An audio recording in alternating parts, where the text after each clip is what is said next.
साहिब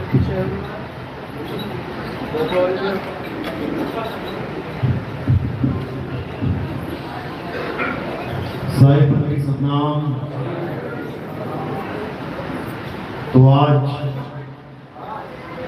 परमपिता परमात्मा की अपार कृपा से आज गाजियाबाद में इस मूल ज्ञान का सत्संग होने जा रहा है। बहुत बड़े भाग होते हैं उन जीवों के जो अपने पूरे जीवन काल में एक बार भी इस मूल ज्ञान को सुन लेते हैं, और उससे भी बड़े भाग होते हैं उन जीवों के जो इस ज्ञान को थोड़ा सा भी समझ पाते हैं।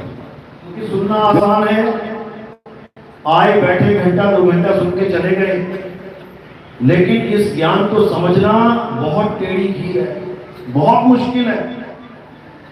जब तक परमपिता परमात्मा की अपार कृपा ना हो जाए तब तक ये ज्ञान किसी को समझ में आ ही नहीं सकता। जब तक पति छोड़ की दया ना हो जाए तब तक ये ज्ञान किसी को समझ में आ ही नहीं सकता। जब तक उस कुल मालिक की मोहर ना लग जाए तब तक ये ज्ञान किसी को समझ में आ ही नहीं सकता। इसीलिए कबीर साहब कहते हैं, लाखन में कोई समझ न पई है, कोटि मध्य जानेंगे, कहें कबीर सुनो भाई साधु, हमें बिरले हंस पहचानेंगे। कहते हैं 1 लाख लोगों के आगे अगर ये सत्संग रख दिया जाए तो समझ ही नहीं पाएगा कोई भी कि ये बताया क्या जा रहा है। 1 करोड़ लोगों के आगे अगर ये सत्संग रख दिया जाए, कहते हैं उसमें से कोई बिरले हंस 5, 10, 15, 20 वही मुझे पहचान पाएंगे कि मैं क्या हूं, कौन हूं और क्या बता रहा हूं। ये सबके बस की बात नहीं है मेरे भाई, नहीं है। लेकिन आज मालिक से अरदास करेंगे कि जहां तक ये आवाज पहुंच रही है उन सब हंसों का विवेक जागे। एक एक हंस मालिक का विवेकी हो जाए ताकि अपने भले और बुरे की पहचान कर सके। भक्ति तो सब कर रहे हैं, एक भी ऐसा नहीं है जो भक्ति नहीं कर रहा है। जो भगवान को मानता है, जो परमेश्वर को मानता है, जो अल्लाह को मानता है, जो गॉड को मानता है, जो यहोवा को मानता है, सब कुछ ना कुछ कर रहे हैं। ऐसा कोई नहीं है जो नहीं कर रहा। लेकिन उनकी भक्ति सफल होगी कि नहीं होगी, ये इस ज्ञान को समझने के बाद समझ पाओगे। क्योंकि ये मूल ज्ञान है, मूल ज्ञान। बिना मूल ज्ञान के कोई मुक्त नहीं हो सकता।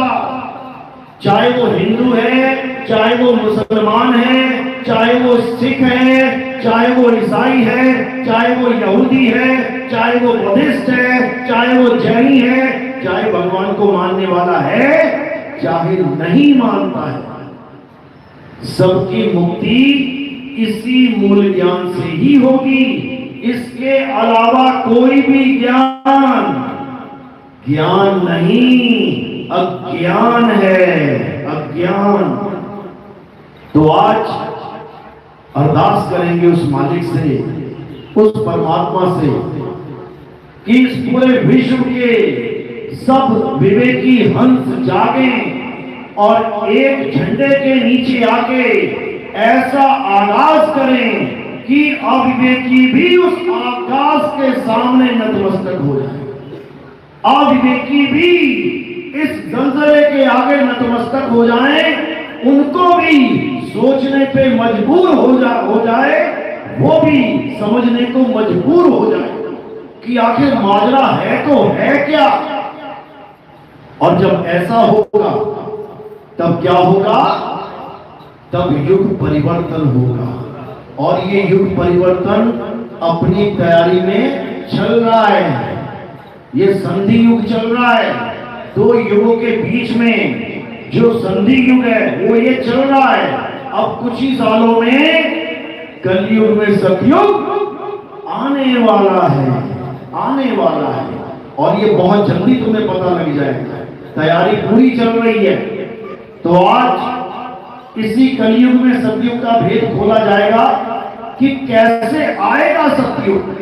आज चारों तरफ शोर होने लग गया जब से हमने आगाज किया था यूट्यूब चैनलों पे कि कलयुग में सतयुग आने वाला है।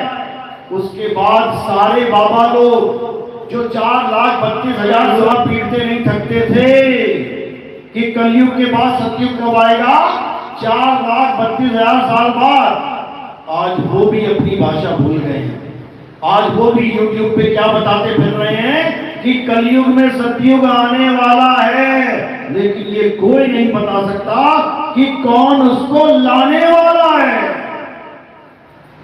अभी उनको नहीं समझ में आ रहा, लेकिन धीरे धीरे जब ये ज्ञान पूरे विश्व में फैलेगा तब उनको समझ में आ जाएगा कि कलयुग में सतयुग केवल एक ही शख्स ला सकता है, और वो कौन है?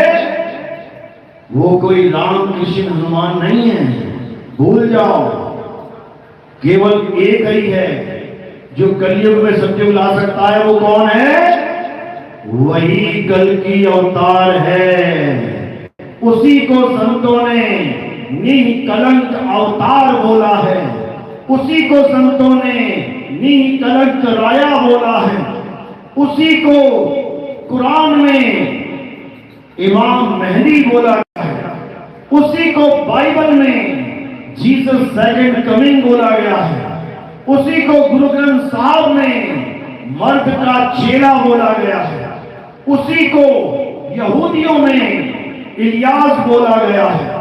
उसी को बौद्धिस्ट में मैत्रेय बुद्ध बोला गया है।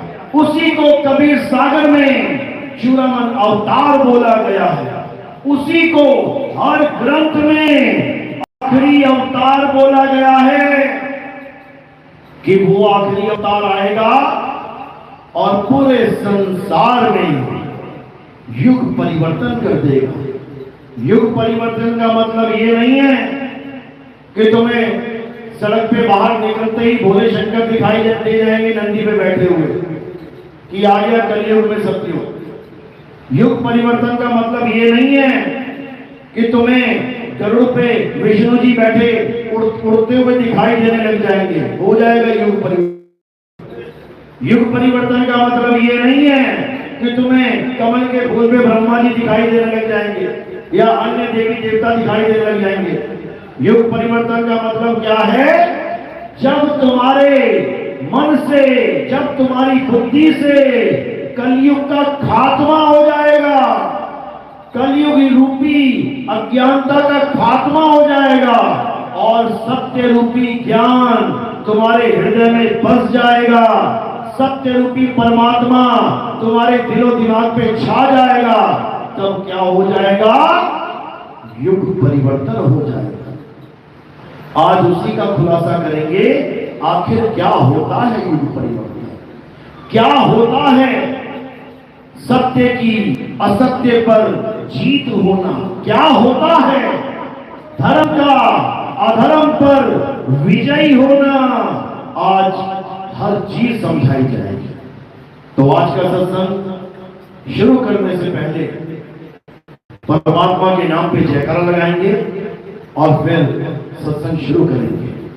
बोलिए परमपिता परमात्मा की, सदगुरु बंदी छोड़ कबीर साहेब की, सदगुरु मदन पति साहेब की, सदगुरु दूलन पति साहेब की, दीवान जौहर पति साहेब की, सदगुरु रामन पति साहेब की, सदगुरु राम सेवक पति साहेब की, सदगुरु पति साहेब की, कलीनापुर धाम की, सभी संतों की, गांव नगर बस्ती की, आज के आनंद की, सकल हंस को बंदगी साहेब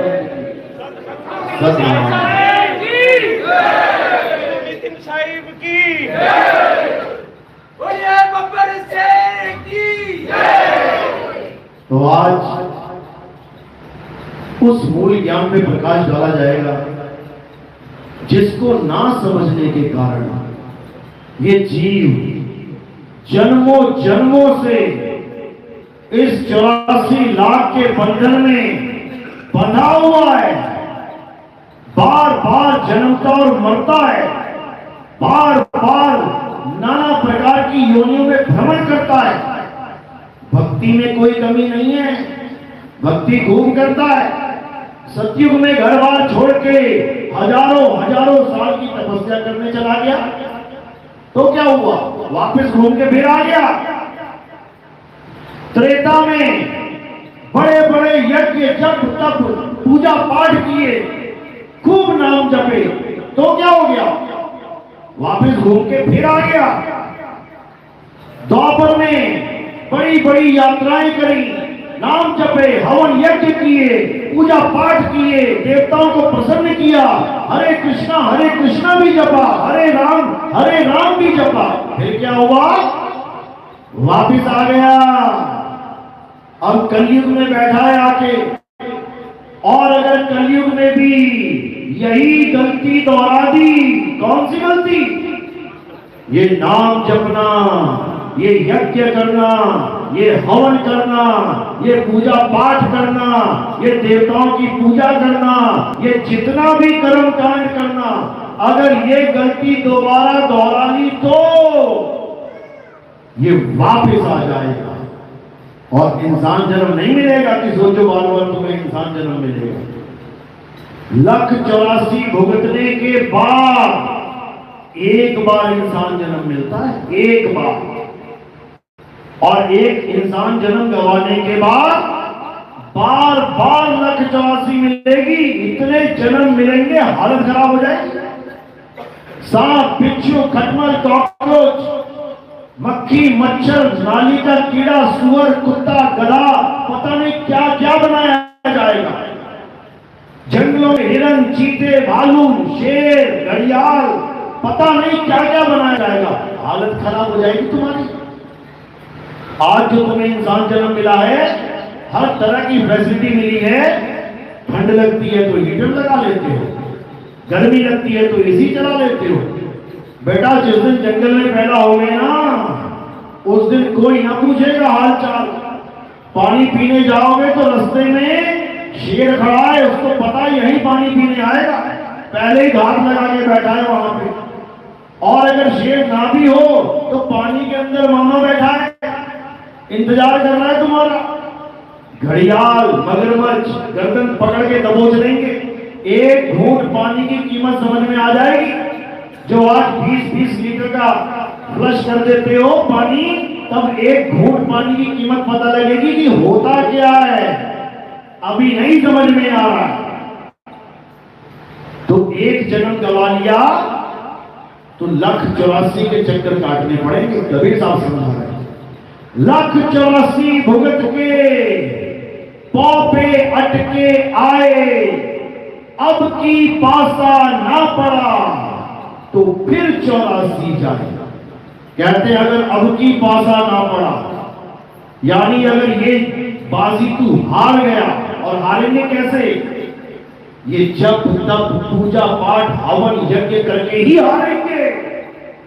बड़े बड़े ऋषि मुनि हार गए, बड़े बड़े देवर्षि हार गए, इसी जप तप के जाल में फंस गए। हम नहीं फंसेंगे, हम निकल चलेंगे यहां से। कबीर साहब समझा रहे हैं, बावन के जंजाल में फंस गया ये संसार, सिमरन भावन का करे कैसे लागे पार। बड़े बड़े ऋषि मुनि फंस गए इस बावन के जंजाल में। बावन क्या है? ये 52 अक्षर, आ आ इ ई उ ऊ ए ए ओ ओ का खा गा घा, ये सब 52 है। इन्हीं 52 के द्वारा सारे नाम रखे जाते हैं। राम जी का नाम कैसे रखा गया? इसी 52 के द्वारा। या रा ला वाश, इसमें से रा उठा लिया, पा फा बा भा मा, इसमें से मा उठा लिया, आ का डंडा लगा दिया, क्या बन गया? राम। यानी भगवान का नाम तब बन रहा है जब इस आदि मानव ने 52 अक्षर खोज लिए हैं। अगर ये आदि मानव 52 अक्षर नहीं खोजता, पता है ना किसने खोजे हैं? आग की खोज किसने की थी? कौन से वैज्ञानिक ने खोजी? आदि मानव ही वो पहला वैज्ञानिक है, वो पहला खोज करता है जिसने आग की खोज करी। धीरे धीरे धीरे उसने हथियारों की खोज करी, हथियार बनाने शुरू किए, क्योंकि जानवरों से रोज आमना सामना होता था। उनके पास पंजे हैं, आदि मानव के पास कुछ भी नहीं है। तो उसने अलग से हथियार बनाने शुरू किए, मरे हुए जानवरों की हड्डियों से। उसके बाद उसी आदि मानव ने अक्षरों की खोज करी। ये जो तुम आज अक्षर बोल रहे हो, उन्हीं आदि मानवों की देन है। हिंदी के अक्षर हिंदुस्तान के आदि मानवों की देन है। अरबी अक्षर अरब देश के आदि मानवों की देन है। अंग्रेजी अक्षर अंग्रेजी आदि मानव की देन है। जापानी, चाइनीज, पुर्तगीज, स्पेनिश, जितनी भी भाषा उन देशों के आदि मानवों की देन है। अगर वो अक्षर ना बनाते तो इस दुनिया में कोई नाम ही ना होता। ये राम नाम, ये हरे कृष्णा, ये ओम नमः शिवाय, उन्हीं आदि मानवों के बनाए अक्षरों की देन है।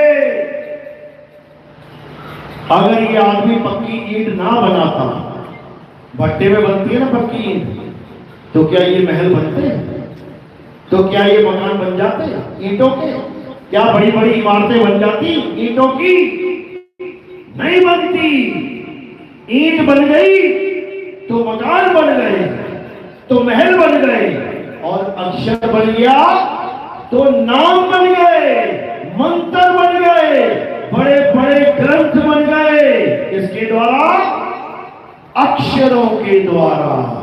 अक्षर खत्म तो सब नाम खत्म, सब मंत्र खत्म, सब पूजा पाठ के जितने भी आरतियां, जितनी भी चालीसा, जितनी भी वंदना, जितनी भी प्रेयर, जितनी भी अरदास, जितने भी कलमे, जितनी भी नमाज, ये सब क्या है? उन्हीं अक्षरों की देन है। अक्षर खत्म तो सब खत्म।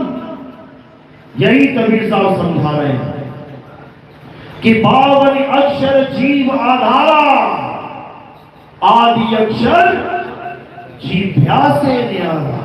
कि अगर अक्षरों को खत्म कर दिया जाए तो क्या परमात्मा का नाम खत्म हो जाएगा? तो क्या भगवान का नाम खत्म हो जाएगा? तो क्या जिसको हम कहते हैं राम नाम सत्य है, तो क्या सत्य भी खत्म हो जाएगा?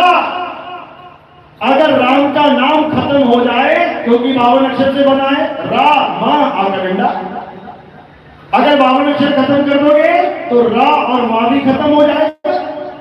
तो क्या जिसको हम सत्य सत्य कह रहे थे, वो सत्य भी खत्म हो जाएगा? बिल्कुल नहीं, क्योंकि सत्य किसी अक्षर का गुलाम नहीं है। सत्य किसी भाषा का गुलाम नहीं है। सत्य किसी धर्म का गुलाम नहीं है। सत्य किसी भगवानों का गुलाम नहीं है। जब भगवान आए भी नहीं थे तब भी सत्य था, सत्य है, सत्य रहेगा। इसी को बोला गया है, आद सच, जुगाद सच, है भी सच, नानक होसी भी सच। यानी ये संसार खत्म हो जाए, ये नाम खत्म हो जाए, ये सारे धर्म खत्म हो जाए, फिर भी सत्य कभी खत्म नहीं होता। उस सत्य को जानना है। ये राम राम राम राम नहीं करना है, ये हरे कृष्णा नहीं करना है। ये अल्लाह अल्लाह नहीं करना है, ये वाहिगुरु वाहिगुरु नहीं करना है, ये गॉड गॉड नहीं करना है, ये यहोवा यहोवा नहीं करना है। ये सब अक्षर हैं, ये सब जीव का खेल है। जिस दिन तुम्हारी जीभ कट गई, जिस दिन तुम्हारी जीभ में लकवा मार गया, ये सारे नाम तुम्हारे लिए यूजलेस हो जाएंगे मेरे भाई। एक नाम भी नहीं बोल पाओगे तो नाम नहीं बोल पाए तो क्या भगवान नहीं मिलेगा? क्या भगवान इन अक्षरों का गुलाम है? बिल्कुल नहीं। भगवान कैसे मिलेगा? भगवान कहां मिलेगा? जिस दिन ये समझ में आ गया उस दिन ये सारे नाम तुम्हारे लिए यूजलेस हो जाएंगे। तो वो परमात्मा कहां मिलेगा, कैसे मिलेगा, इसको अच्छे से समझना है। गुरबाणी क्या कहती है? जो प्रभु को मिल बोच है तो खोज शब्द में ले। इतनी बात तो बोल गए, लेकिन अब शब्द का कोई भेदी गुरु ही नहीं मिल रहा है तो मिलेगा क्या? कोई कहता है राम राम ही वो सच्चा शब्द है, उसे जपना पड़ेगा। कोई कहता है अल्लाह अल्लाह सच्चा शब्द है। कोई कहता है वाहिगुरु वाहिगुरु सच्चा शब्द है, उसे जपना पड़ेगा। कोई कहता है गॉड गॉड सच्चा शब्द है। यानी धर्म के ठेकेदार अपने अपने धर्म में उस शब्द को, उस सत्य को लेके बैठ गए। एक भी हिंदू ये नहीं कह रहा कि अल्लाह अल्लाह जप के मुक्ति मिलेगी। एक भी मुसलमान ये नहीं कह रहा कि वाहिगुरु वाहिगुरु जप के मुक्ति मिलेगी। एक भी सिख ये नहीं कह रहा कि हरे कृष्णा करके मुक्ति मिलेगी। सब एक दूसरे के एंटी पार्टी, जबकि सत्य चारों धर्म में है लेकिन गुप्त है, गुप्त। हमारे सत्संग सुन के आज सब धर्म वालों को यह समझ में आ रहा है। पाकिस्तान तक से लोगों के फोन आते हैं जिन्होंने नमाजें पढ़नी छोड़ दी कि जो ज्ञान आपने समझाया है, इस ज्ञान को सुनने के लिए हमारे कान तरसते थे। जब हम फकीरों की वाणियां पढ़ते थे समझ में नहीं आता था कि वो क्या बता रहे हैं और कैसे मिलेगा। हमारी संगत में ये कोई भेदभाव नहीं है, कौन हिंदू कौन मुस्लिम। मुसलमान कौन है, हाथ खड़ा करो। मुसलमान जितने हाथ खड़ा करो, एक ही आए आज, कोई बात नहीं। सिख भाई कितने हाथ खड़ा करो, हिंदू कितने हाथ खड़ा करो। कोई ईसाई भी है क्या? ईसाई है कोई? वो भी है, दूसरे प्रोग्रामों में मिलते हैं ये लोग। तो हमारा जो सत्संग है ये जातिवाद, ये धर्मवाद, वंशवाद, ये सबसे परे है। हमारे सत्संग में ये बताया जाता है कि सत्य है क्या, और वो सत्य सबके पास है। हिंदू के पास भी है, मुसलमान के पास भी है, सिख के पास भी है, ईसाई के पास भी है, जैन के पास भी है, बौद्धिस्ट के पास भी है, भगवान को मानने वाले के पास भी है, भगवान को न मानने के वाले के भी पास है, सबके पास है। लेकिन वो है क्या, ये समझना है। तो गीता के अनुसार क्या बताया जाता है? हे अर्जुन, अध्याय 2 16वां श्लोक पढ़ना घर जाके। 2:16 याद रखना। 2:16 पे क्या बोला जा रहा है? हे अर्जुन, इस दुनिया में 2 प्रकार के तत्व हैं। कौन कौन से? एक असत्य और एक सत्य। असत्य क्या है? ये पंच भौतिक शरीर, ये 5 तत्वों का संसार, ये मंत्र जंतर तंत्र, ये संसार में जितने मंदिर मस्जिद गुरुद्वारे चर्च इंसानों के द्वारा बनाए गए हर वस्तु, इस संसार में दिखने वाली हर वस्तु असत्य है। और सत्य क्या है? हे अर्जुन, इस सारे संसार में केवल एक सत्य है, और वो क्या है? आत्मा ही सत्य है। हे अर्जुन, ये संसार तो बनता बिगड़ता रहता है, ये अवतार तो आते जाते रहते हैं, ये जन्म तो खत्म होते और शुरू होते रहते हैं, लेकिन आत्मा कभी जन्म नहीं लेता। आत्मा की कभी मृत्यु नहीं होती। आत्मा अजन्मा है, नित्य है, शाश्वत है, पुरातन है। हे अर्जुन, ये आत्मा ही सनातन है, ये आत्मा ही सनातन है। आज जो सनातन का डंका बजाते हैं, आज जो पत्थरों की पूजा को सनातन धर्म समझते हैं, उन लोगों को ये समझ जाना चाहिए। अध्याय 2 24वां श्लोक सनातन की परिभाषा समझाई गई है। पत्थरों की पूजा करने वाला कभी सनातन नहीं हो सकता। मंदिरों में जाने वाला या किसी हवन यज्ञ को करने वाला कभी सनातनी हो ही नहीं सकता। हाँ, ये शुरुआत जरूर है। एलकेजी, यूकेजी, पहली, दूसरी, पांचवी, ये शुरुआत जरूर है। लेकिन कोई कहे कि कोई एलकेजी पढ़ के डॉक्टर बन जाएगा, कोई पहली, दूसरी, पांचवी करके इंजीनियर बन जाएगा, तो ये पूरा अज्ञान है। इसी प्रकार मंदिर, मस्जिद, गुरुद्वारे, चर्च जाना एक शुरुआत है, बहुत अच्छी बात है। 100 जगह गंद बोलने से, 100 जगह दारू पीने से, 100 जगह चोरी यारी करने से लाख गुना अच्छा है कि जैसे संस्कार उसको उसके धर्म में मिल रहे हैं उन संस्कारों को ग्रहण करे। हिंदू है तो मंदिर जाए, मुस्लिम है तो मस्जिद जाए, सिख है तो गुरुद्वारे जाए, ईसाई है तो चर्च में जाए। लेकिन वो सोचे कि मैं मंदिर जाके सनातनी बन जाऊंगा, मैं मस्जिद में जाके मुसलमान बन जाऊंगा, मैं गुरुद्वारे में जाके खालसा बन जाऊंगा, मैं कहीं जाके कुछ बन जाऊं। कुछ नहीं बनेगा भाई, कुछ नहीं बनेगा।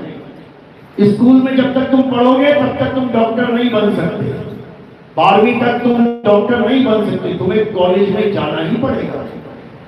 ये 12वीं तक की क्लासें हैं। मंदिर, मस्जिद, गुरुद्वारा, चर्च, जब तक तुम इसमें पढ़ाई करने जा रहे हो तब तक ना तो तुम डॉक्टर कहलाओगे, ना तुम इंजीनियर, तब ना तुम साइंटिस्ट, ना तुम कुछ। तो क्या करना पड़ेगा? इस पढ़ाई को पूरा करके, इस स्कूल को छोड़ के कॉलेज में एडमिशन लेना पड़ेगा। चाहे वो एमबीबीएस हो, चाहे वो बीए हो, चाहे वो बीएससी हो, बीकॉम हो, वो कॉलेज कहलाता है, स्कूल नहीं। वहां जाके तुम्हें आगे प्रोफेशनल डिग्रीज मिलेंगी, तब जाके तुम कुछ कमा पाओगे, डॉक्टर बन पाओगे, इंजीनियर बन पाओगे। और वो भी तब जब उस कॉलेज को भी छोड़ोगे, पढ़ाई छोड़ोगे, तब कमाई शुरू होगी। तो इसी प्रकार ये मंदिर, मस्जिद, गुरुद्वारे क्या हैं? ये हमारे स्कूल की पढ़ाई है। देखो, हर जगह ग्रंथ मिलेगा तुम्हें। मंदिरों में गीता मिल जाएगी, मस्जिदों में कुरान मिल जाएगी। आप जाओगे गुरुद्वारे, वहां पे आपको गुरु ग्रंथ साहब मिल जाएंगे। आप जाओगे ईसाइयों के चर्च में, वहां आपको बाइबल मिल जाएगी। तो ग्रंथ क्यों रखे गए हैं? ग्रंथ का मतलब है पढ़ाई। आओ और पढ़ो। भगवान नहीं मिलेगा वहां पे। अगर वहां भगवान होता तो किसी पढ़ाई की जरूरत ही नहीं है। मैं क्यों बाइबल पढ़ूं जब मैं सीधे भगवान के पास ही आ गया? मैं क्यों गीता पढ़ूं जब मैं सीधे भगवान के पास आ गया? मैं क्यों गुरु ग्रंथ साहब पढ़ूं, मैं सीधे वाहिगुरु के सामने आ गया? लेकिन ऐसा नहीं है। वो पाठशाला है हमारी, वहां हमें पता लगेगा कि गीता में लिखा क्या है, वहां हमें पता लगेगा कि कुरान में लिखा क्या है, वहां हमें पता लगेगा कि गुरु ग्रंथ साहब में, बाइबल में लिखा क्या है। जो उसमें लिखा है उस पर गहन विचार करना है। गीता में क्या लिखा है? सत्य एक है। अगर गीता में लिखा है सत्य एक है, तो इसका मतलब क्या बाइबल में सत्य नहीं है? क्या कुरान में सत्य नहीं है? क्या गुरुद्वारे के गुरु ग्रंथ साहब में सत्य नहीं है? सब में, सब में। लेकिन केवल उसका इशारा है। सत्य किताबों में नहीं मिलता। सत्य कहां है? तुम्हारे पास है। जैसे A for apple, B for bat, C for cat किताबों में मिलता है, लेकिन ए फॉर एप्पल खाने वाला कहां मिलता है? बाग में मिलता है। शिमला जाना पड़ेगा तुम्हें।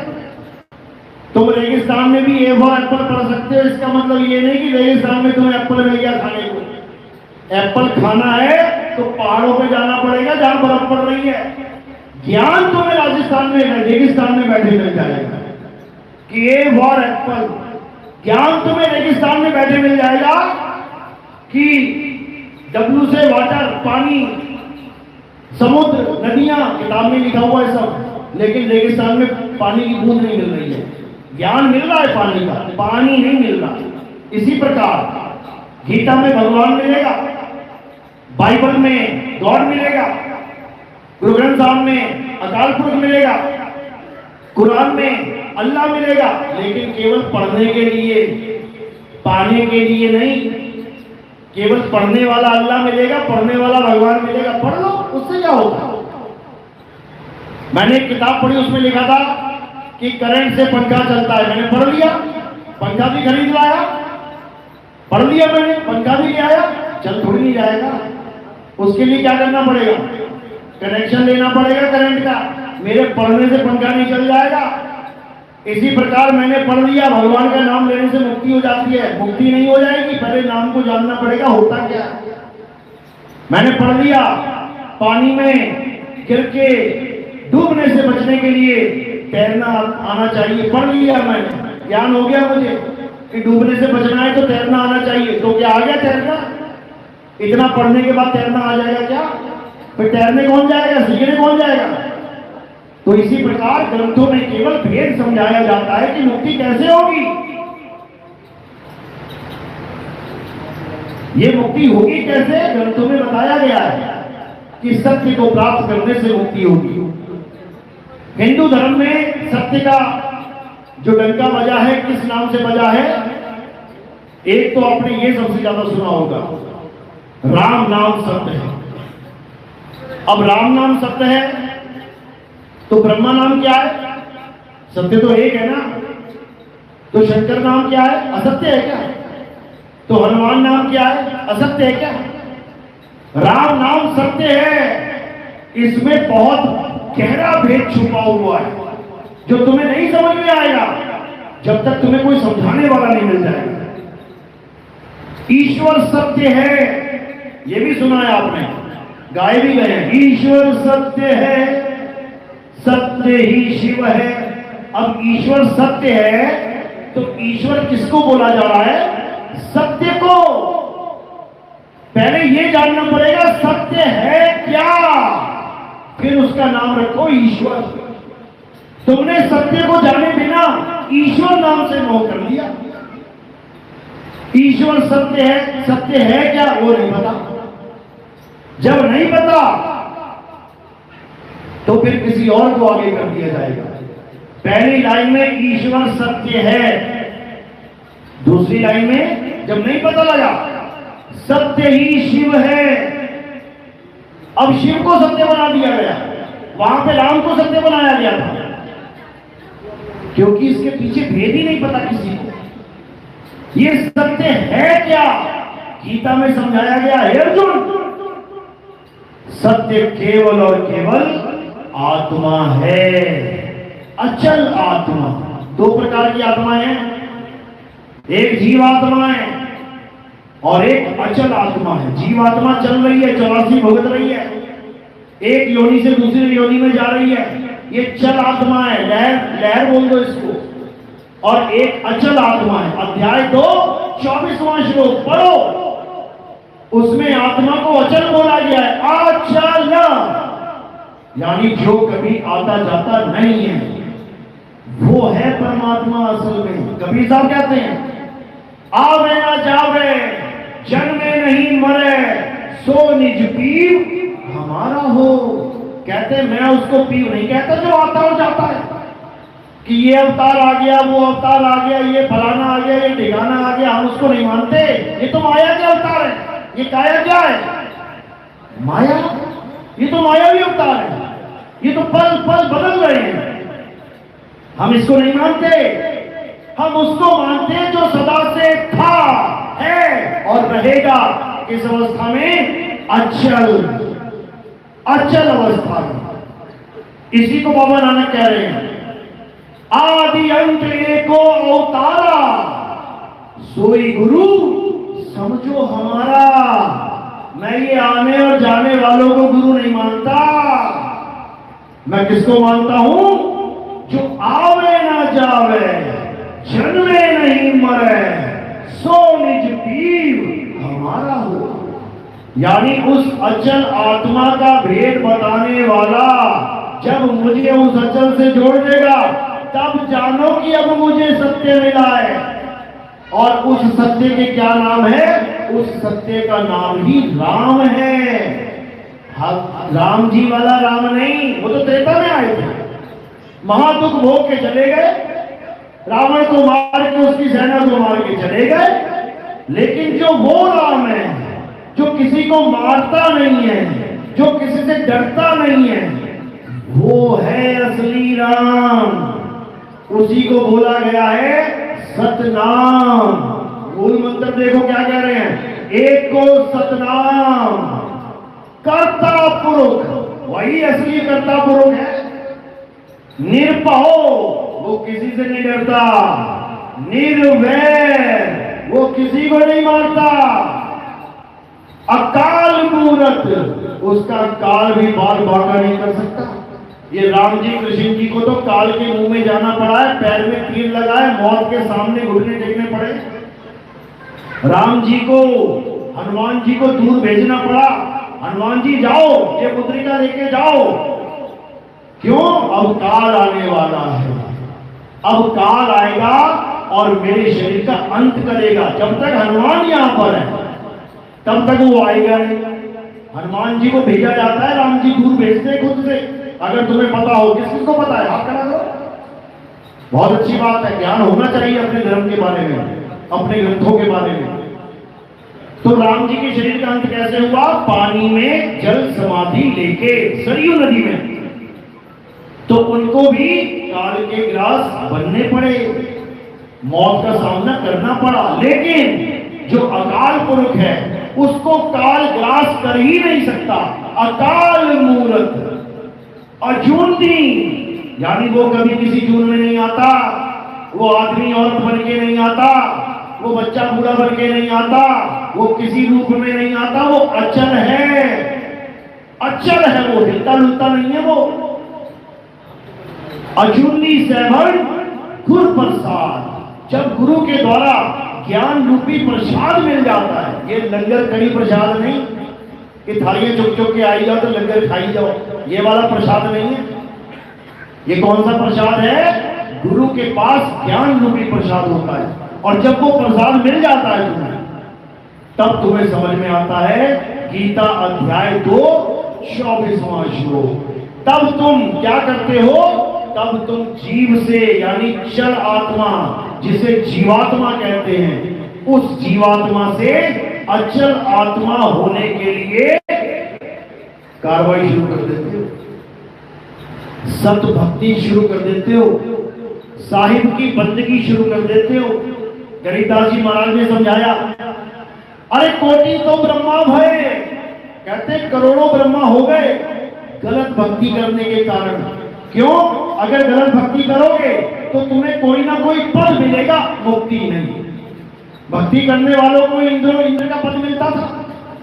जमीन पे भक्ति कर रहा है बाबा ऋषि, उधर इंद्र का सिंहासन डोल रहा है। बताओ, इंद्र का सिंहासन डोल रहा है, क्यों? अरे कोई भक्ति कर रहा है, उससे क्या होगा?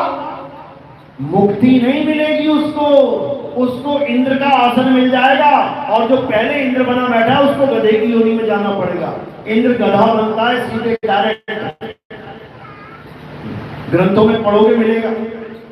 तो कहते हैं कि इंद्र का सिंहासन डोलेगा तो वो क्या करेगा? वो नीच से नीच हरकत करेगा। राजनीति देखिए ना, एक बार कोई सीएम बन जाए, एक बार कोई पीएम बन जाए, एक बार कोई एमएलए बन जाए, उसका प्रतिद्वंदी खड़ा हो जाए उससे तगड़ा, फिर राजनीति चलती है। इसको कैसे गिराया जाए, इस पर झूठे इल्जाम लगाए जाएं, इसको कैसे रिश्वत झूठी में फंसा दिया जाए, इसका कैसे मनोबल तोड़ा जाए, इसको कैसे एक व्यभिचारी सिद्ध किया जाए, जनता की निगाहों में गिराया जाए। ये एक आम आदमी की सोच होती है, लेकिन क्या देवताओं के राजा की भी यही सोच है? जिन देवताओं को हम कहते हैं बड़े महान हैं, उन देवताओं के राजा की सोच कैसी होगी? वो भी भेजता है 2-4 नचनिया ताता भैया करने वाले, वो भी भेजता है मेनका जैसियों को, जाओ। रंबा को कहता है जाओ, क्या करो वहां जाके? ये जो बाबा बैठा है ना, इसका काम तमाम करके आओ। बताओ, केवल अपनी गद्दी छिन जाने के कारण उसकी हजारों साल की तपस्या भंग करवा देता था। ये देवताओं का राजा है, तुम बनना चाहोगे ऐसे राजा की प्रजा? क्या तुम्हें ऐसा राजा चाहिए जो गौतम ऋषि की पत्नी को भोगने के लिए गौतम ऋषि का ही रूप धारण करके चला जाए? क्या तुम ऐसा राज चाहते हो?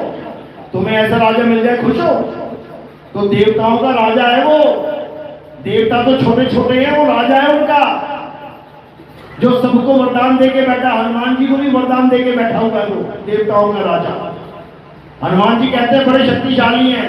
कैसे शक्तिशाली हुए पता है? कैसे हुए शक्तिशाली? बहुत सारे ऋषियों ने, बहुत सारे लोगों ने उसको वरदान दे दिया, अरे तुम्हें दे देंगे, तुम भी शक्तिशाली हो जाओगे। तुम्हें दे देंगे, तुम भी शक्तिशाली हो जाओगे। एक आम आदमी इतनी जनता से आशीर्वाद ले लेना तो क्या बन जाता है पता है? क्या बन जाता है? देश का प्रधानमंत्री। और उसके बाद शक्तियां उसके आगे पीछे घूमती हैं।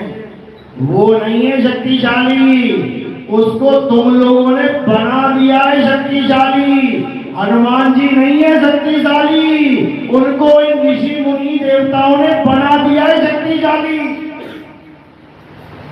समझो, तुम्हें वही वरदान मिल जाए, तुम खड़े हो जाओगे कंपटीशन में हनुमान जी के। समझो बात को।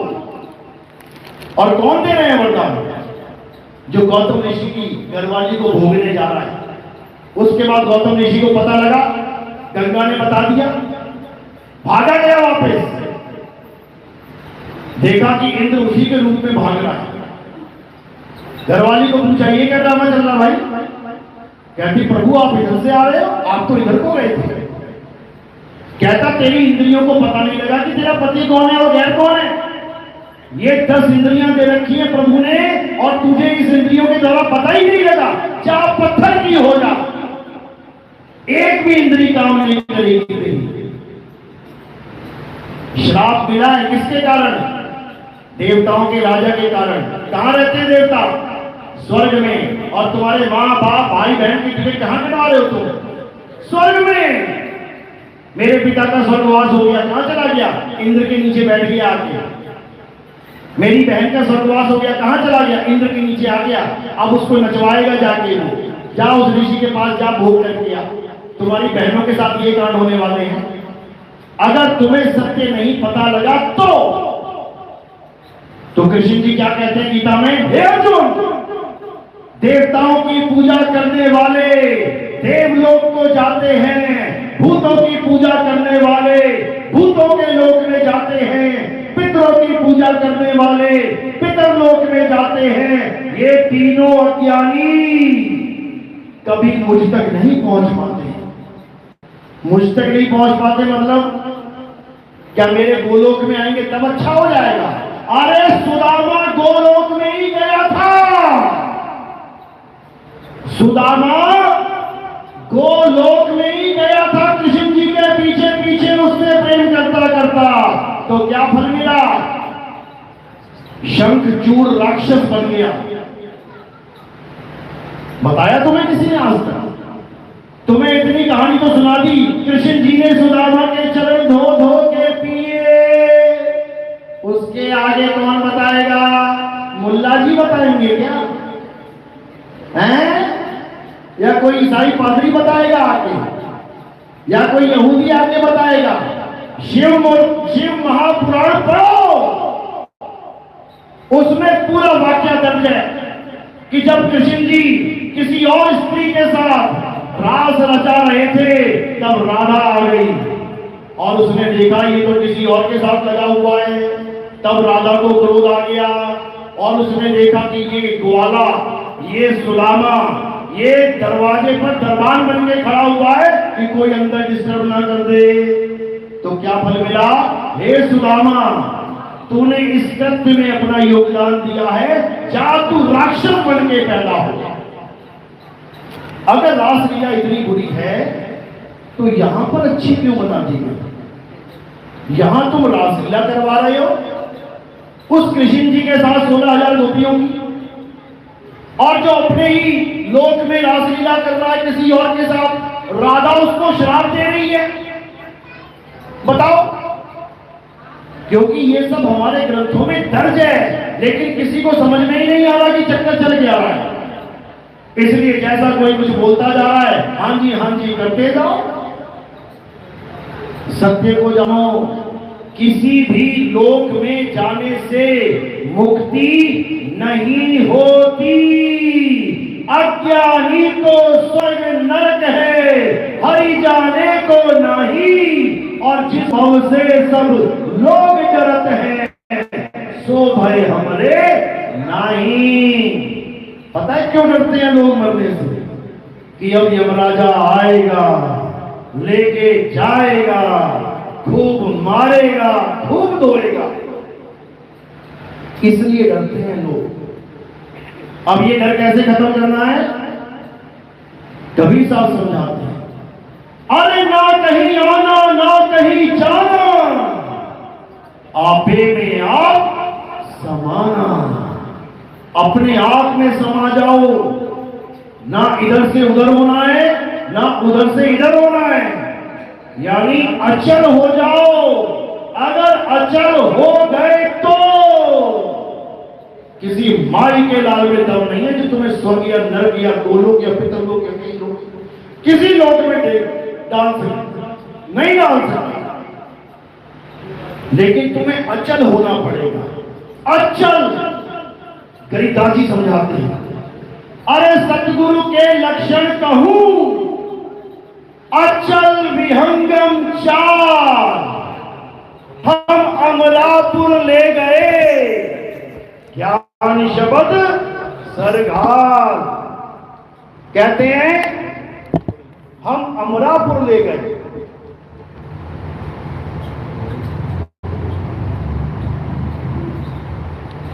कहते हैं कि मुझे ऐसा सतगुरु मिल गया। सतगुरु के लक्षण कहूं अचल, यानी मुझे उसने ऐसी अवस्था दे दी, मैं अचल हो गया। अब कोई खींचे तो खींच ना पाए, जब मैं अचल ही हो गया, आगे जाएगा मुझे। एक 500 किलो के आदमी को एक 2 साल का बच्चा खींच के ले जा सकता है क्या? वो अचल है उसके सामने। अंकल ने पैर रख दिया, ले बेटा अचल है। सारी जनता हिला हिला के थक गई उसका पैर, वो अचल को चला ना पाए। इसी प्रकार जब शब्द भेदी गुरु तुम्हें उस अचल शब्द का भेद समझा देता है और तुम उस अचल शब्द की भक्ति करने लग जाते हो, तो इस दुनिया के सारे लोगों के दरवाजे तुम्हारे लिए बंद हो जाते हैं। अब तुम्हें ना तो कोई स्वर्ग में डाल सकता है, ना ही तुम्हें कोई नरक में घसीट सकता है, ना ही तुम्हें कोई सतलोक ले जा सकता है। फिर सतलोक में काल भगवान अंडा पैदा हो जाएगा। काहे का सतलोक?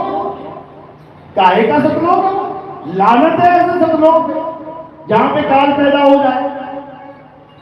तो कहते ना तुम स्वर्ग जाओगे, ना तुम नरक जाओगे, ना सतलोक जाओगे, ना अलख लोक जाओगे, ना अकह लोक जाओगे, ना अगम लोक जाओगे, ना अनामी लोक जाओगे। कहीं नहीं जाना, आने जाने से रहित हो जाओगे। और कैसे? जब तुम्हें तुम्हारे प्रभु का आसरा मिल जाएगा। कहां है तुम्हारा प्रभु? तुम्हारी आत्मा में विराजमान है। कैसे? ज्यों तिल माही तेल है। तेल कहां विराजमान है? दिल में ज्यों तिल माही तेल है और ज्यों चकमक में आग, तेरा साईं तुझ में है, जाग सके तो जाग। तेरा साईं तुझ में है, तेरे शरीर में नहीं है कि तू आंखें बंद करके ध्यान त्रिकुटी पे लगा के तू प्रभु को खोजने निकला है। कोई और ही मिल जाएगा तुझे और तू उसी को प्रभु मान लेगा। कौन मिलेगा? संतों तन खोजा मन पाया। यहां पे एक ज्योति जग जाएगी, प्रकाश हो जाएगा। भोले शंकर को भी मिल गया था यही निरंजन, यही प्रकाश। इसीलिए सांकेतिक ज्ञान में उनकी तीसरी आंख खुलवा दी लोगों ने कि भोले शंकर की तीसरी आंख खुल गई, मतलब त्रिकुटी में प्रकाश दिखाई दे गया, वो ज्योति स्वरूपी अलख निरंजन दिखाई दे गया और भोले शंकर ने उसी को परमात्मा स्वीकार कर लिया। तभी वो बार बार कहते थे अलख निरंजन। जब भोले शंकर ने स्वीकार कर लिया तो गोरखनाथ ने भी कर लिया, भैरवनाथ ने भी कर लिया, ये सारे नाथों ने कर लिया। सब करने लग गए अलख निरंजन, अलख निरंजन। लेकिन कबीर साहब ने नहीं किया। कबीर साहब समझा रहे हैं, अरे ये ज्योति स्वरूपी अलख निरंजन तुम्हें राखे भरमाई हो, ए हंसा तू अमर लोक का बड़ा काल बस आई हो। ये अलख निरंजन यही इस पिक्चर का असली विलेन है। एक ऐसी फिल्म आई थी जिसमें एक ऐसे आदमी को दिखाया गया, बहुत बड़ा दानी, बहुत सज्जन, सबका भला करने वाला, सबको बचाने वाला। और अंत में आते आते आते जब क्लाइमैक्स में भेद खुला तो पता लगा वही कहानी का विलेन था। बस समझ लो हमारी भी वही कहानी चल रही है। जिसको हमने भगवान मान लिया है वही असली विलेन है और अपने भजन गवा भी रहा है। कौन से भजन गा रहे हो? मारने वाला है भगवान। बताओ, अब मारने वाला भगवान है, बचाने वाला क्या शैतान है? अरे मारने वाला शैतान है और बचाने वाला भगवान है। लेकिन हमें पता ही नहीं है कि मारने वाला कौन है और बचाने वाला कौन है। कबीर साहब समझा रहे हैं, जो भक्षक तहां ध्यान लगाई, जो रक्षक उसे चीन न पाई। जो भक्षक है उसको भगवान बना के बैठा है, अलख निरंजन, अलख निरंजन। और पूछो ये भूकंप कैसे आता है? भगवान लाते हैं। तो रोता क्यों है? जब तेरा घर वाले मर जाते हैं रोता क्यों है? उसको पूछो सुनामी कैसे आती है? प्रभु की इच्छा से आती है। तो काहे बर्तन बचाता है? मर जा। उसको पूछो ये पहाड़ों से जलजले आते हैं, पूरा पूरा गांव नहीं डूबे, ये कौन ला रहा है? ये प्रभु की कृपा से हो रहा है। तो फिर काहे रोना रो रहा है? स्वीकार कर उसको, फिर क्यों बचने के लिए भाग रहा है? ये काल है, ये काल भगवान है। जिस सृष्टि में तुम रहते हो ये काल भगवान की सृष्टि है और इस सृष्टि का नाम है साक्षात मृत्यु लोक। तुम नया घर बनाना और बाहर बोर्ड लगवा देना मृत्यु लोक, बड़ा अच्छा लगेगा क्या? अपने घर का नाम कोई मृत्यु लोक रखता है क्या? उसने रखा हुआ है, लेकिन तुम मृत्यु लोक में रह के भी नहीं समझ पा रहे हो। बूचड़ खाने के बाहर लिखा होता है बूचड़ खाना, स्लॉटर हाउस, और अंदर बकरे डांस कर रहे हैं। बताओ, ये बूचड़ खाना है, ये मृत्यु लोक है और तुम लोग डांस कर रहे हो। आज मेरे यार की शादी है, घोड़े पे मर गया तेरा यार, बैठा बैठा अटैक हो गया उसको। बस जा रही है शादी की भरी हुई, खाई में गिर गई, बारात में अकेला दूल्हा पहुंचा, बाराती कहीं और ही पहुंच गए। बताओ, इस दुनिया में जी रहे हो तुम, जहां पल का भरोसा नहीं है। ये काल कब क्या कर डाले, एक पल का भरोसा नहीं है, समझ लो। ये मृत्यु लोक है, काल भगवान का लोक है। यहां भोले शंकर की पत्नी को नहीं छोड़ा जाता, वो भी 6 महीने लेके घूम रहा, भैया क्या करूं मेरी बीवी मर गई। विष्णु जी आ रहे हैं, मैं जगत का करता हूं, इसको जिंदा करके दिखाना।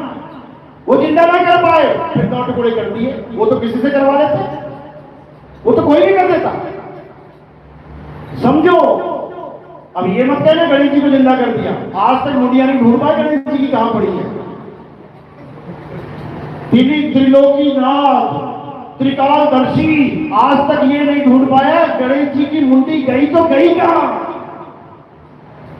हाथी का बच्चा उसी गर्दन काट के ले आए, एक जीव को बचाने के लिए पशुपतिनाथ दूसरे जीव को मरवा दिया उसने। पशुपतिनाथ ही कहते हो, पशुओं का नाथ।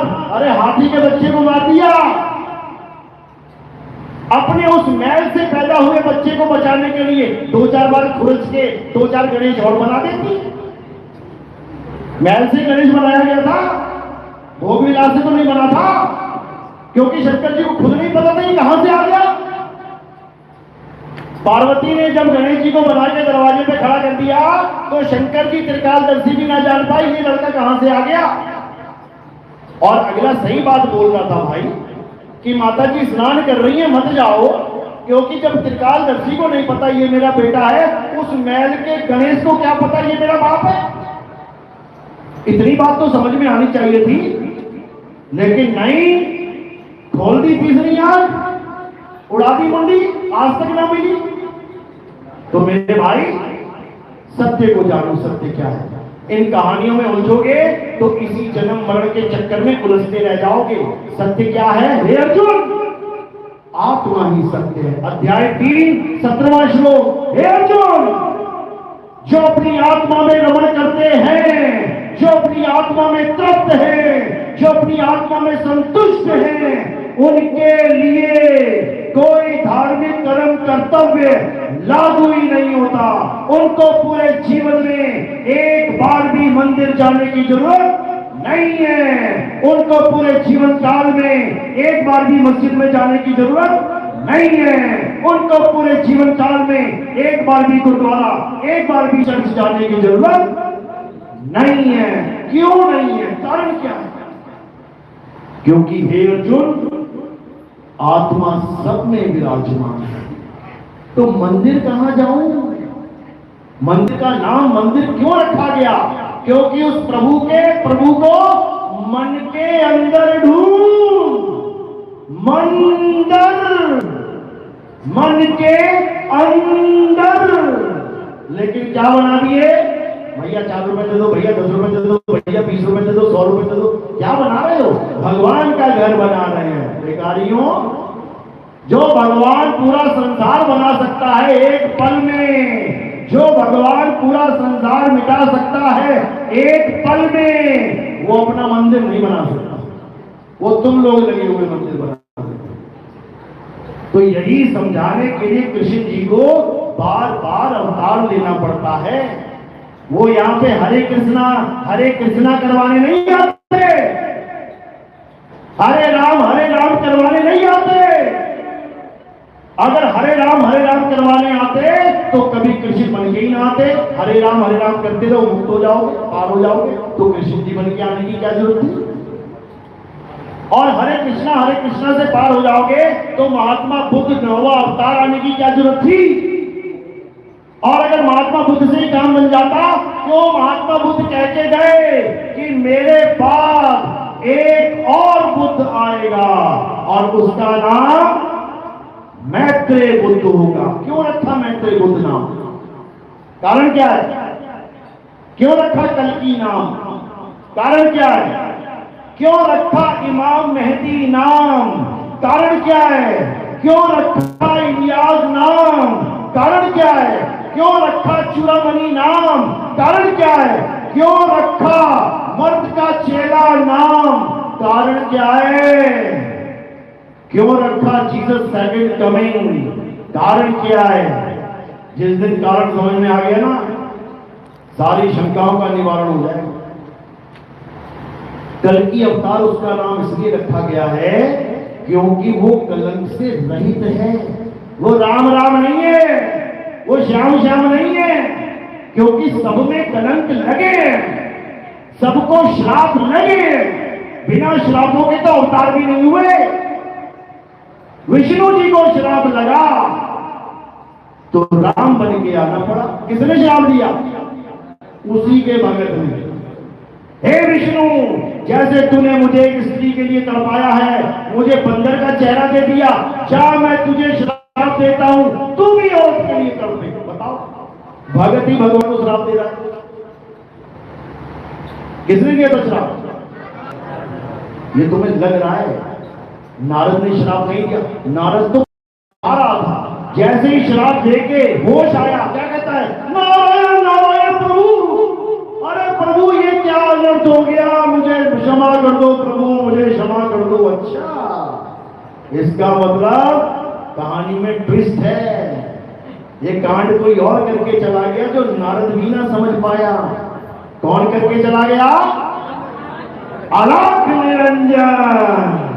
ये कांड इसने किया है, ये है असली कांडी। और फंस बेचारा नारद गया। अब विष्णु जी क्या कह रहे हैं? नहीं नहीं नारद, ये तो विधि का विधान है, हम तो मात्र एक प्यादे हैं, करने वाला कोई और है।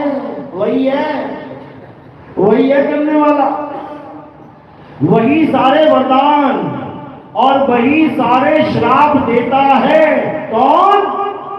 अलख निरंजन। अभी कहां बैठा है वो? अभी कहां बैठा है? कहां बैठा है? तुम सबके अंदर बैठा है, तुम सबके अंदर बैठा है। आज भी वो वरदान और श्राप देता है। बेटा आया, माता जी पाए लागू, चुप चुप जियो बेटा।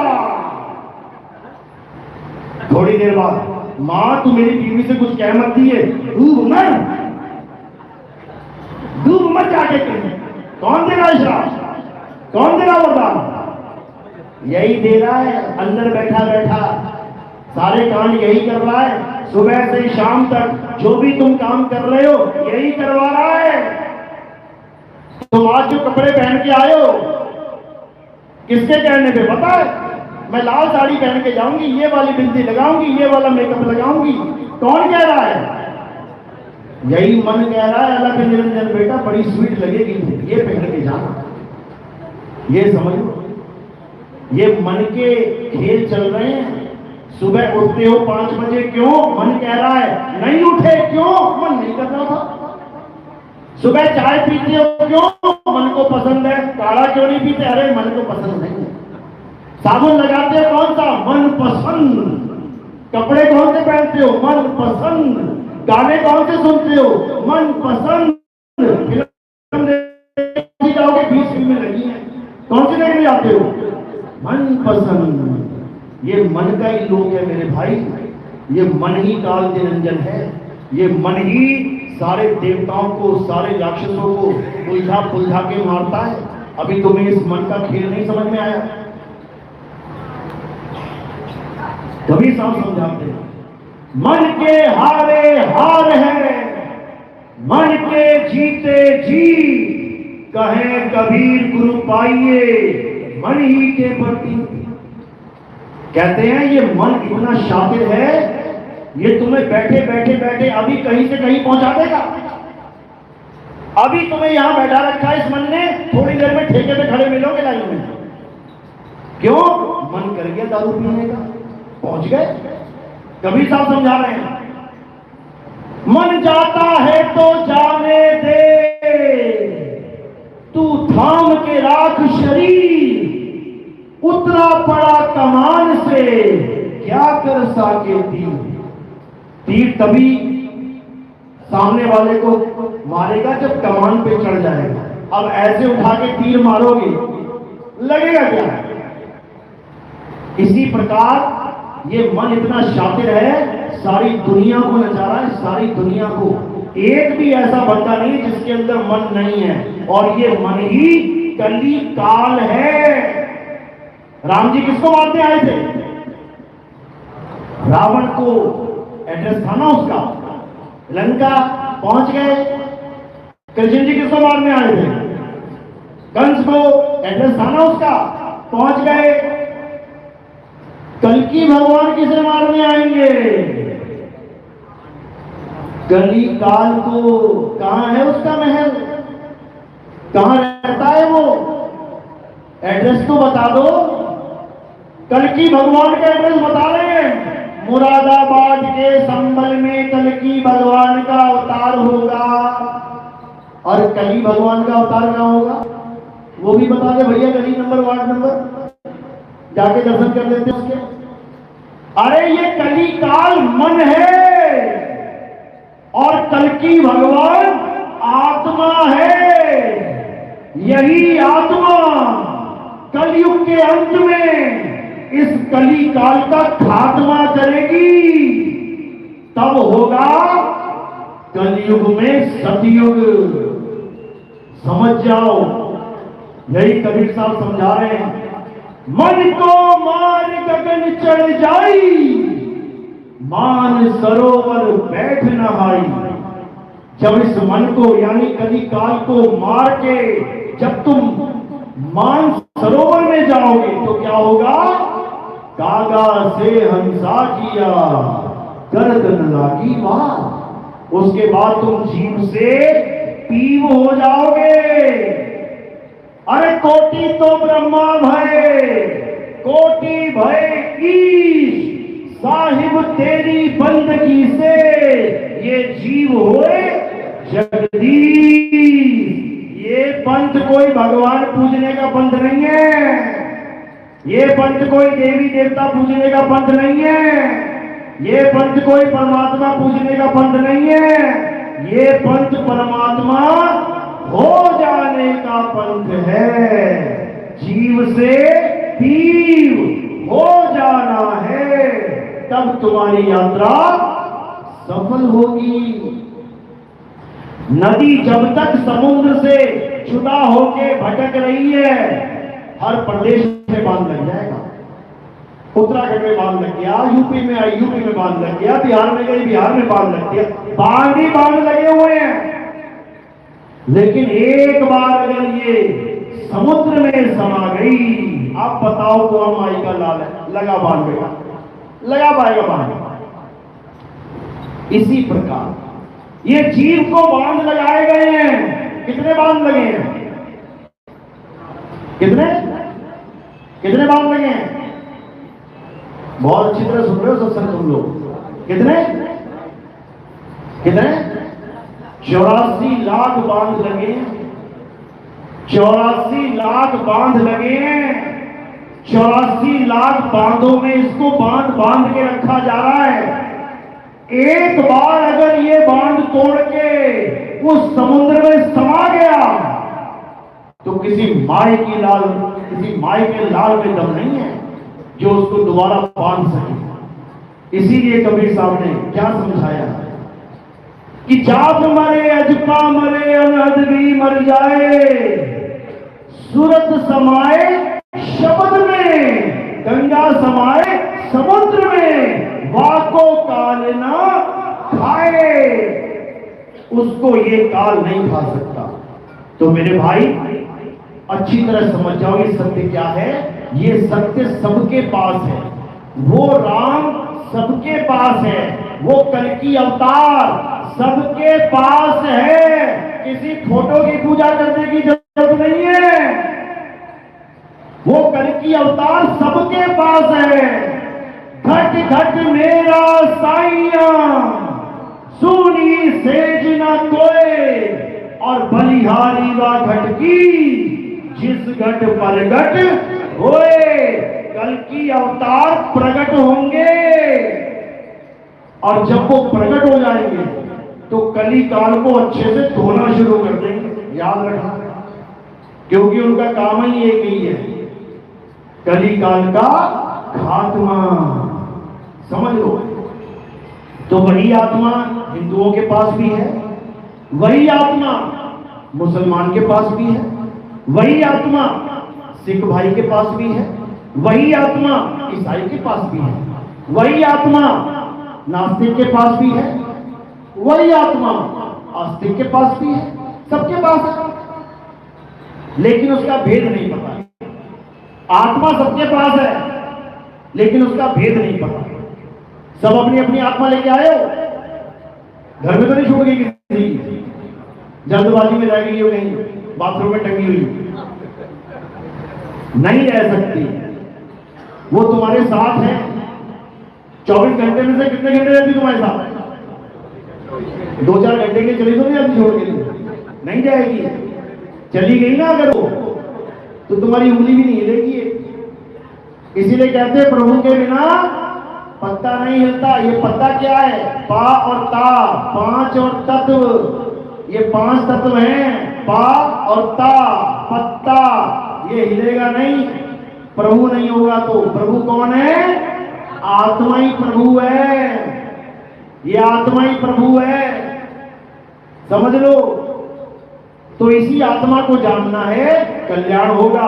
इसी आत्मा को हिंदुओं में ईश्वर बोला गया है। ईश्वर सत्य है, यानी ईश्वर आत्मा है। कौन सी आत्मा? अचल आत्मा, जिसे परमात्मा भी कहते हैं। जीव आत्मा नहीं, जीव तो भोग रहा है। तो हिंदुओं में कहते हैं ईश्वर सत्य है, मुसलमानों में कहते हैं अनल हक या अल्लाह अल हक। सुना कभी? किस किसने सुना है? बहुत अच्छी बात है। अल्लाह अल हक, हक यानी सच। कहते ना हक हलाल की कमाई खाओ। हक यानी सच्चाई, यानी अल्लाह सत्य है। अब ईश्वर भी क्या है? सत्य है। अल्लाह भी क्या हो गया? सत्य है। अब ईसाई वो क्या कह रहे हैं? God is truth. ईसाई भी कह रहा है गॉड कौन है? ट्रुथ है। ट्रुथ यानी सत्य है। और सिख भाई भी कह रहा है कि हमारा अकाल पुरुष कौन है? सत्य श्री अकाल। सत्य ही हमारा अकाल पुरुष है। तो हिंदुओं के पास भी सत्य है, जिसको ईश्वर कहते हैं। मुसलमान के पास भी सत्य है, जिसे अल्लाह कह रहा है। सिख के पास भी सत्य है, जिसे अकाल पुरुष कह रहा है। ईसाई के पास भी सत्य है, जिसे गॉड कह रहा है। तो झगड़ा किस बात का है भाई? झगड़ा किस बात का है? क्योंकि चारों को नहीं पता सत्य है क्या। चारों को नहीं पता सत्य है क्या, इसी बात का झगड़ा है।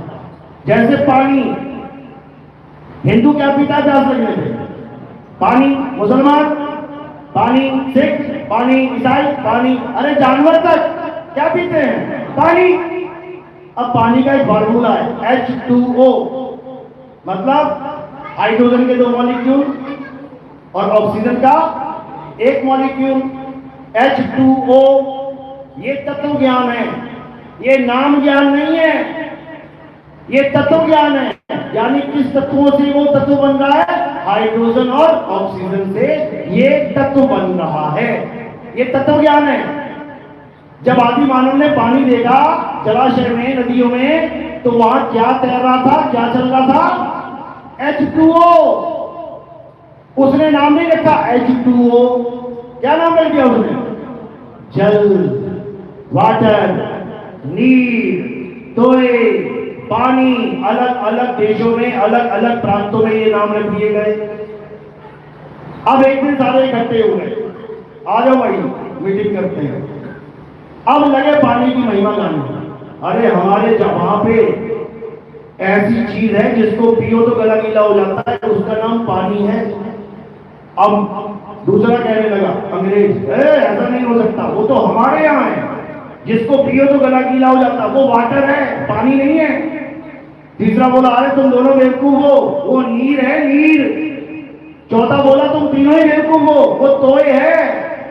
और पांचवा कहता तुम पागल हो, वो जल है, जल। पांचों लड़ पड़े। कारण क्या है? तत्व ज्ञान की कमी। नाम ज्ञान में फंस गए।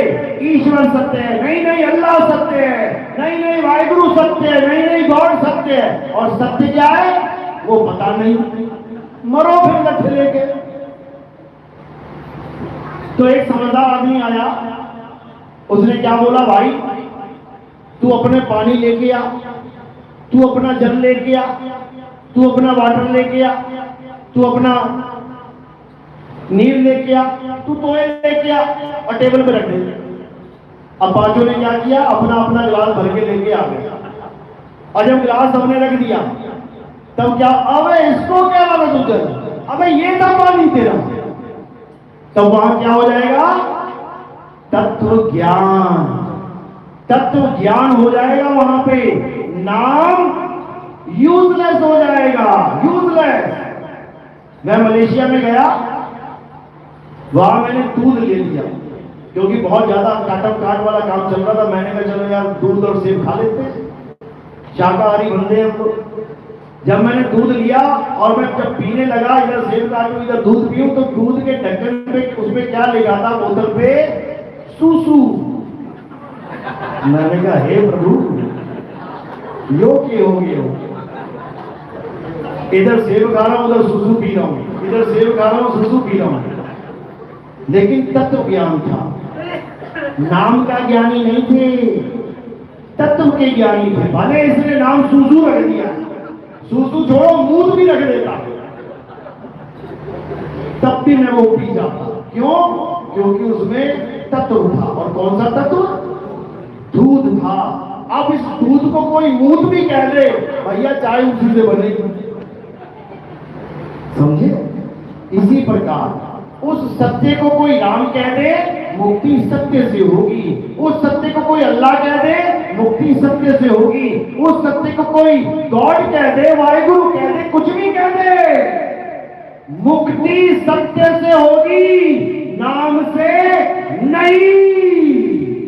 जिसको ये समझ में आ गया वही असली तत्वज्ञानी है, और जो नामों के चक्कर में पड़ गया वही सबसे बड़ा ज्ञानी है। इसीलिए कबीर साहब ने कहा, एक नाम को जान के दूजा दे बहा।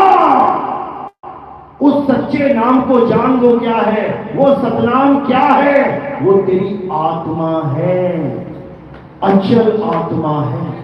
उसको जान ले, सत्य नाम को जान ले और इन नकली नामों को बहा दे, तब तेरा बेड़ा पार होगा। तो सतगुरु वो नहीं होता जो नाम जपवाता है, राधे राधे जप लो, राम राम जप लो, वाहिगुरु जप लो, गॉड गॉड। ये सतगुरु नहीं होता, ये गुरुआ होता है, गुरुआ। अरे गुरुआ तो घर घर फिरे, कौड़ी केर 50, अपने रूप की खबर नहीं, शिष्य करने की आस। वो अपने सत्य स्वरूप को नहीं जानता, वो मंत्र देता फिर रहा है। अरे घर घर मंत्र देत फिर है, ये माया के अभिमाना, गुरुआ सहित शिष्य सब बूढ़े, अंतकाल पछताना, साधो देखो ये जग बौराना। पागल हो गए सारे नामों के चक्कर में, तत्व को जानते नहीं और नामों में झगड़े करते फिर रहे हैं। इनसे बड़ा कोई अज्ञानी नहीं है। तो अब क्या करना है? अध्याय 4 34वां श्लोक। हे अर्जुन, अगर तुम सत्य को जानना चाहते हो, अगर तुम सत्य को प्राप्त करना चाहते हो, तो तुम ऐसे तत्वदर्शी संत की शरण में जाओ जिसने उस तत्व को जान लिया है। किस तत्व को? आत्म तत्व को, उस अचल आत्म तत्व को। वही तुम्हारा बेड़ा पार करेगा।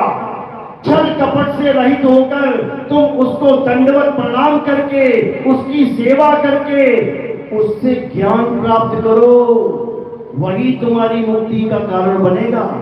एक बार सत्य प्राप्त हो जाने पर तुम कभी अज्ञान को प्राप्त नहीं करोगे। तो क्या करना है? तत्व ज्ञान को प्राप्त करना है, आत्म तत्व को जानना है, इस मन और माया के खेल से निकल जाना है। बात समझ में आ रही है? ऊपर ऊपर से जा रही है? किस किस के आ रही है? हाथ खड़ा करो जरा। बहुत बढ़िया, बहुत बढ़िया, बहुत बढ़िया। क्योंकि जो क्लास में पास होगा वही एग्जाम में पास होगा।